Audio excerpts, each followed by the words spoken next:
Ano mo muna siya ng ano, babad mo muna siya sa suka bago mo sa hugasan. Para hindi po malansa.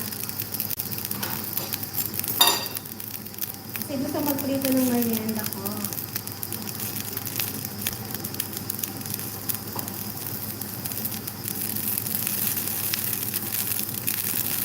Ito ang ginagawa kong merienda ko. Walang asukal yan mga labi. Mga lalas. Ayan o. Yung saging. Tapos nilagyan ko siya ng isang itlog. Tapos yan. Ayan. Tapos ipapry po natin sa pika baka magdurog-durog siya.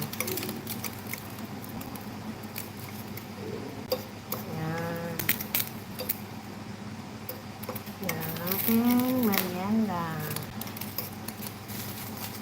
Saka wala na pong sugar yan kasi napakatamis na po ng saging na yan.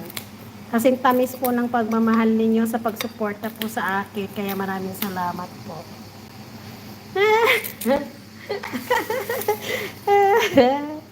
Ayan, hindi pa na-mix ng mabuti.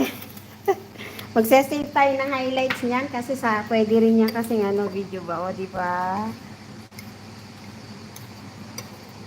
Tsaka lang po ako talaga sa trabaho ko. Tsaka love ko yung trabaho ko kasi.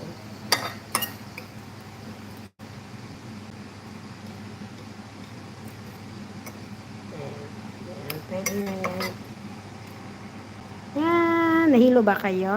Ayan, wait. Ito na. Oh, yan. Wow, sipag yan. Oh, sarap. Ay, sipag yan. Sarap yan ah. Oo, masarap yan si Sikoy. Ano yan? Tawag ba dyan sa atin? Maruya. Maruyang saging. Pero I'll cook it with light na butter kasi ayoko ng mantika.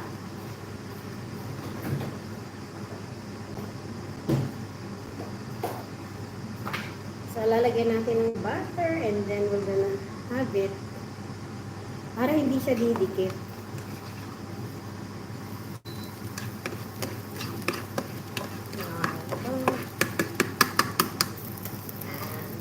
Habang kumukulo yung ating pinapakuluan na Brazilian soup po. Ang init-init po ngayon pero nagpaluto si Bossing ng Brazilian soup. Favorite po kasi nila yan.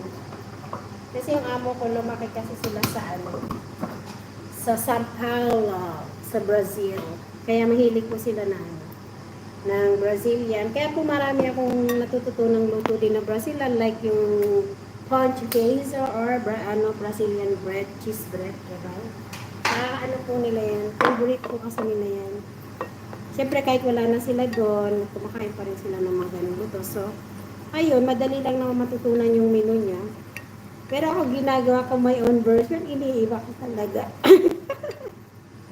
Oo, may style lang doon para wag masyadong kahawig nung kanila. Kailangan meron kang gawing ibang technique ba para naman maiba-iba. Pero it's the same taste po mga lala sa totoo lang. Kasi sabi nga ng lola ko, it's the same, it's the same. So lagay na po natin ang ating maruyang saging. Kita ba?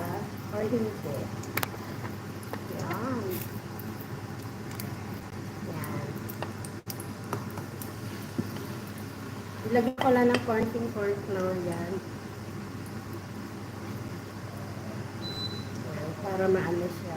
Ako, umiyak si Bebe. Yung bata na yan, nainitin. Ayaw niya nang nag-i-stay sa isang lugar. Yun. Alam ko na yan, pag umiyak na yan, nainip na. Gusto niya kasi yung pinakausap.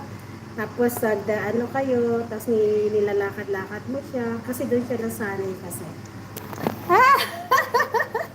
Ma'am Agnes, I miss you. Hoy, kailan kaya ako makakaakyat sa ninyo? Pag yung gustong-gusto ko kaya umakyat para makakanta rin ba? Oo, kahit hindi tayo magandang kumanta, okay lang yan. Wala akong pakialam sa kanila. Gusto ko kumakanta. Oo gusto ko kaya. Masaya kaya. Naingit kaya ako. Kaya lang alam niyo po mga lalab, Sunday is the most busiest ko. Kung busy po ako sa work ko, mas busy po ako pag Sunday. Kasi I have lots of obligation po pag Sunday. Yan i-turn na natin to sandali.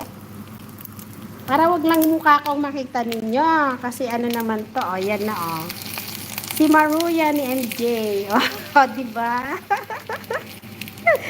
Ayan lang, Maruya.